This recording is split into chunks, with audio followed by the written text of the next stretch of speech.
sur la chaîne Savate. Donc aujourd'hui, j'ai mis les gants, on va parler des directs. Donc on a vu comment se mettre en garde, on a vu comment se déplacer, tout ça c'est super. Maintenant, il va falloir essayer de mettre des directs pour aller toucher. Donc comment ça se passe? Direct, on peut le faire aussi bien du bras avant que du bras arrière. Donc on peut le faire du bras avant, du bras arrière, on peut le faire niveau figure ou on peut le faire niveau médian au corps. Donc on va le travailler figure aujourd'hui, on verra médian plus tard, d'accord? La différence n'est pas énorme, il suffit simplement de descendre sur ses appuis. Donc on va commencer par le direct du bras avant. Donc plusieurs choses à savoir. Déjà ce qu'il faut comprendre, c'est que le point, c'est la finalité. Il y a toute une chaîne qui se met en place avant que le point aille toucher sa cible, d'accord? Donc on va commencer par regarder ce qui se passe encore une fois au niveau de nos appuis. Donc je suis en garde. Je peux être en déplacement, c'est pas un problème. Et au moment où je vais vouloir mettre mon direct, je vais poser mes appuis, d'accord? Donc à ce moment-là, je vais pouvoir poser mes appuis. Donc, je me déplace, je pose mes appuis. À partir de là, je vais visser légèrement avec mon pied, d'accord? De façon à projeter ma hanche devant et mon épaule. Donc ça, c'est la première chose. Pour gagner de la puissance et de la distance, je vais faire passer ma hanche et mon épaule devant. Ma hanche avant et mon épaule avant, puisqu'on part sur un direct du bras avant. Donc ça, c'est la première chose. Je peux me déplacer, vous pouvez déjà vous entraîner, juste ça. Je me déplace, je pose mes appuis et je projette la hanche et l'épaule. Une fois que ça c'est fait, une fois que je commence à maîtriser un petit peu ça, je vais pouvoir envoyer mon bras tout droit, d'accord? Tout droit, boum. J'insiste bien sur le tout droit, c'est-à-dire que le chemin le plus court étant la ligne droite, ça part vraiment sur une trajectoire qu'on appelle rectiligne. Rectiligne, c'est tout droit en face. Boum.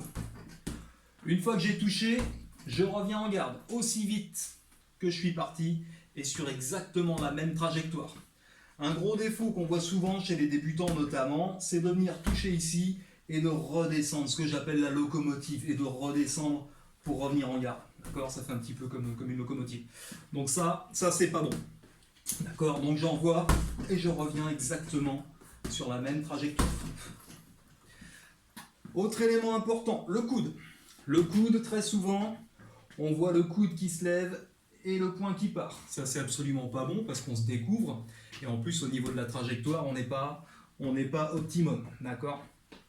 Donc, il faut vraiment que le coude reste le long du corps. Imaginez que vous boxez dans un couloir, que de chaque côté, il y a un mur. Vous ne pouvez pas lever le coude. Vous pouvez travailler ça le long d'un mur. Vous mettez le long d'un mur et vous envoyez des directs. Évidemment, le mur va vous empêcher de lever le coude. Donc ça peut être intéressant pour travailler. Ensuite, qu'est-ce qui va se passer? Mon coude, mon épaule. Je suis en garde. Je vous rappelle que lorsque je suis en garde, mon menton est rentré. D'accord? J'envoie mon direct tout droit. Mon épaule va monter au niveau de ma joue, ce qui va me permettre d'être quand même protégé. D'accord? Protégé de ce côté-là. Du coup, on ne peut toucher que la partie haute de mon crâne. D'accord? Et de l'autre côté, bien évidemment, mon poing reste en place. Mon poing reste en garde. D'accord? Il est hors de question qu'il descende. Il reste en garde. Autre élément important, on va faire ce qu'on appelle visser son cou. C'est-à-dire que je vais tendre mon bras et arriver à peu près aux 3/4 de la course. Boum, je vais visser mon cou. Je vais passer mon poing. Je vais mettre la paume de ma main vers le bas. En fait, je dois voir le dessus de mon gant. D'accord? Et je vais envoyer tout droit. Boum. Donc ça fait déjà pas mal d'éléments. Projection de la hanche, projection de l'épaule, le coude qui ne sort pas, l'épaule qui monte et le poing qui visse. Il y a tout ça à faire pour mettre un direct. D'accord? Donc je peux très bien le travailler en déplacement. Lorsque je descends, je pose mes appuis, j'envoie mon direct et je reviens aussi vite, en position initiale. Je peux très bien travailler dans le vide, comme je viens de le faire là, façon shadow. Si vous avez un sac, vous déplacez autour. Lorsque vous êtes à bonne distance, vous posez vos appuis, vous envoyez. Vous n'avez pas de sac, vous pouvez travailler le long d'un mur. Doucement, c'est le mur qui gagne. Donc, sur le même principe qu'avec le sac, je me rapproche, je pose mes appuis, boum, j'envoie mon direct. Et je reviens. D'accord? Donc ça, c'est pour le direct du bras avant. Maintenant, il y a le direct du bras arrière. Ça va être sensiblement la même chose. D'accord, donc tous les éléments qu'on a pris en compte pour le bras avant seront valables pour le bras arrière. Juste que, comme lui il vient de l'arrière, il vient de plus loin, il va falloir accentuer davantage le passage de la hanche et le passage de l'épaule. D'accord? Donc là, je vais vraiment faire cette rotation, passer ma hanche, passer mon épaule. De plus près. Après, ce sera exactement la même chose. Le coude ne sortira pas. L'épaule va monter au niveau de la joue, je vais visser mon cou et je vais pouvoir me déplacer, poser mes appuis, envoyer mon direct et revenir. D'accord?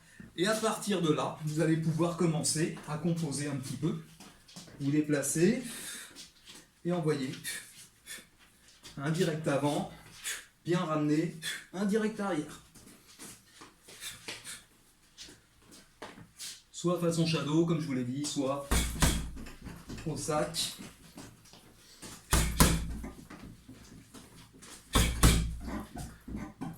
Voilà, ne cherchez pas la puissance, d'accord? Dans un premier temps, on va chercher à se placer, on va chercher la technique. On va pas chercher la puissance tout de suite, d'accord? De temps en temps au sac, si vous l'envoyez un peu fort, vous pouvez, mais ça ne doit pas être primordial. Vous devez d'abord travailler la technique.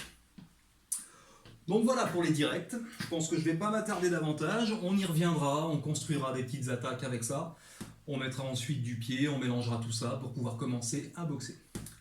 Vous avez déjà matière à travailler avec ce que je vous ai donné là, donc je vous dis à bientôt pour une prochaine vidéo. Merci beaucoup.